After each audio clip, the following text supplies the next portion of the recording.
ഈ കവിയെക്കുറിച്ച് നിങ്ങൾ കേട്ടിട്ടുണ്ടാകും. റോബർട്ട് ഫ്രോസ്റ്റ് 9ാം ക്ലാസ്സിൽ നിന്നും ദ റോഡ് നോട്ട് ടേക്കൺ എന്ന കവിത എഴുതിയത്. 10ാം ക്ലാസ്സിൽ ഡസ്റ്റ് ഓഫ് സ്നോ, മഞ്ഞിൻ്റെ പൊടി എന്നർത്ഥം വരുന്ന ഒരു ചെറിയ കവിത, 8 വരിയാണുള്ളത്. വളരെ ചെറിയ ആ കവിത എന്താണതിലെ ആശയം എന്ന് നമുക്കൊന്ന് പറയാം. അതിനു മുമ്പ് 1874 അമേരിക്കയിലെ കാലിഫോർണിയയിലാണ് റോബർട്ട് ഫ്രോസ്റ്റ് ജനിക്കുന്നത്. അമേരിക്കയുടെ ഏറ്റവും പ്രശസ്തനായ കവികളിൽ ഒരാളാണ് റോബർട്ട് ഫ്രോസ്റ്റ്. അമേരിക്കയിലെ തന്നെ ന്യൂ ഇംഗ്ലണ്ടിലെ ഗ്രാമപ്രകൃതിയും സാധാരണ മനുഷ്യജീവിതവുമാണ് അദ്ദേഹത്തിൻ്റെ കവിതകളുടെ പശ്ചാത്തലം. ലളിതമായ ഭാഷയാണ് റോബർട്ട് ഫ്രോസ്റ്റ് ഉപയോഗിക്കാറുള്ളത്. പക്ഷേ വലിയ തത്വചിന്തകൾ പോലും സാധാരണ വാക്കുകളിൽ പറയുന്ന ഒരു സ്റ്റൈലാണ് റോബർട്ട് ഫ്രോസ്റ്റ് സ്വീകരിച്ചു വന്നിട്ടുള്ളത്. ഇവിടെ പ്രകൃതിയിലെ ചെറിയ സംഭവങ്ങളിലൂടെ ജീവിതത്തിൻ്റെ വലിയ വ്യത്യാസങ്ങൾ അല്ലെങ്കിൽ വലിയ സത്യങ്ങൾ പറയും എന്ന ഒരു കൺസെപ്റ്റാണ് ഈ മഞ്ഞിൻ്റെ പൊടി, ഡസ്റ്റ് ഓഫ് സ്നോ എന്ന കവിതയിലൂടെ അദ്ദേഹം നമ്മെ പഠിപ്പിക്കുന്നത്. ആ കവിത നമുക്കതിൻ്റെ ഇംഗ്ലീഷും മലയാളവും ഒന്ന് പറഞ്ഞു നോക്കാം. എന്താണ് ആ കവിതയിലുള്ളത് എന്ന്. The way a crow shook down on me, the dust of snow from a hemlock tree has given my heart a change of mood and saved some part of a day I had rued. The way a crow shook down on me, the dust of snow. ഒരു hemlock മരക്കൊമ്പിലിരുന്ന കാക്ക മഞ്ഞിൻ്റെ പൊടി എൻ്റെ മേൽ കുടഞ്ഞിട്ടപ്പോൾ എൻ്റെ മനസ്സിൻ്റെ ഭാവം മാറിപ്പോയി.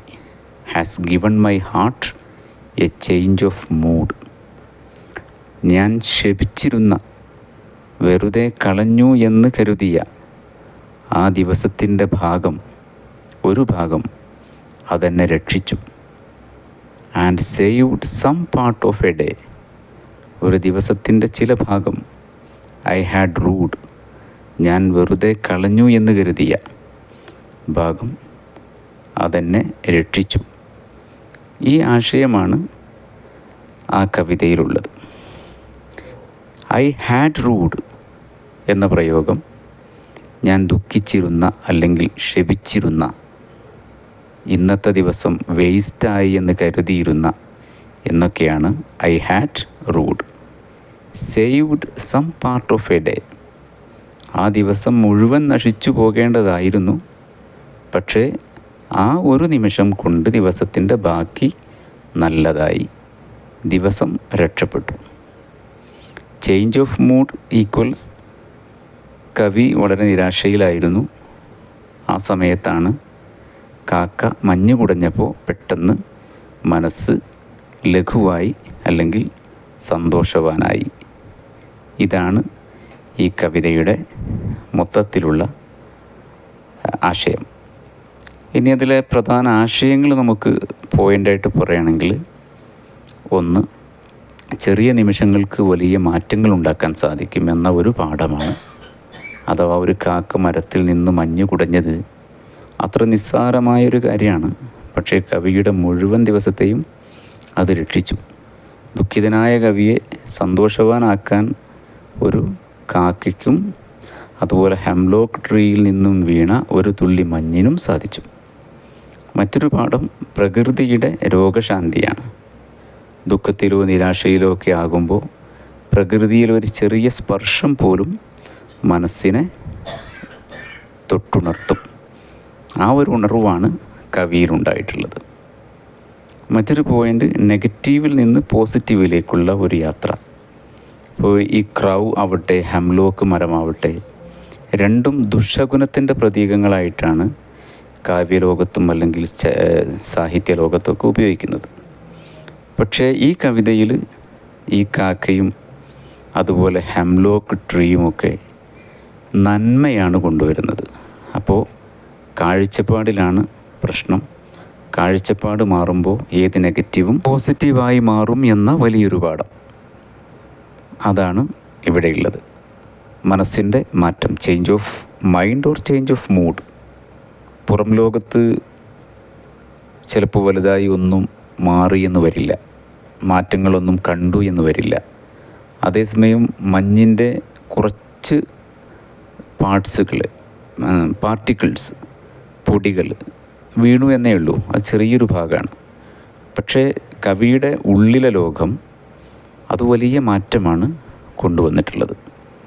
എന്ന് വെച്ചാൽ ജീവിതം നശിച്ചു എന്ന് തോന്നി കവി നിരാശനായി നിൽക്കുന്ന സമയത്താണ് വളരെ ചെറിയ ഒരു കാര്യം, ഒരു പക്ഷി വന്നിരുന്ന് കുടഞ്ഞിട്ട മഞ്ഞിൻ്റെ കഷ്ണം, അല്ലെങ്കിൽ ഒരു കാറ്റ്, അതല്ലെങ്കിൽ ഒരു പുഞ്ചിരി, ഇതൊക്കെയായിരിക്കാം നമ്മുടെ ജീവിതത്തെ മാറ്റിമറിക്കുന്നത്, പ്രതീക്ഷ വരുത്തുന്നത്, നാളെയും ജീവിക്കണമെന്നൊക്കെ നമ്മെ തോന്നിപ്പിക്കുന്നത്. ആ ഒരു സംഭവമാണ് ഈ കവിതയിലും ഉള്ളത്. ഇതാണ് മഞ്ഞിൻ്റെ പൊടി എന്ന ആ കവിത. അതൊന്നുകൂടി അതിൻ്റെ ആശയം മലയാളത്തിൽ പറഞ്ഞാൽ, ഒരു കാക്കയാണ് എൻ്റെ ദിവസത്തിൻ്റെ രൂപം മാറ്റിയത്. ഒരു ഹെംലോക്ക് മരക്കൊമ്പിലിരുന്ന് മഞ്ഞിൻ്റെ പൊടി എൻ്റെ മേൽ കുടഞ്ഞിട്ട് ആ നിമിഷം ഞാൻ ദുഃഖിച്ചിരുന്ന ഒരു ഭാഗം പെട്ടെന്ന് രക്ഷപ്പെട്ടു. ബാക്കിയുള്ള ദിവസം നശിച്ചു പോകുമായിരുന്നു എന്നു കരുതിയിരുന്ന ആ ദിവസം രക്ഷപ്പെട്ടു. കാരണം ആ മഞ്ഞുതുള്ളി തൊട്ടപ്പോൾ മനസ്സിൻ്റെ ഉള്ളിലുള്ള ആ ഭാവങ്ങളൊക്കെ മാറുകയായിരുന്നു.